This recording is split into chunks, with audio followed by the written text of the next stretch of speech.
पिठाला वाजलं पाहिजे. दोघी हळदी कुंकू लावते.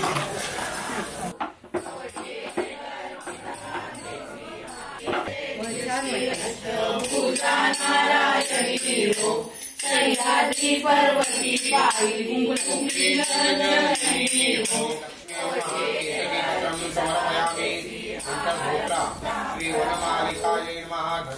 नवमीचे दिवशी 9 दिवसांचे पारणे सप्तशती जप होम हवने सद्भक्ती करुणी सर्वसन्ने प्रियती भोजनी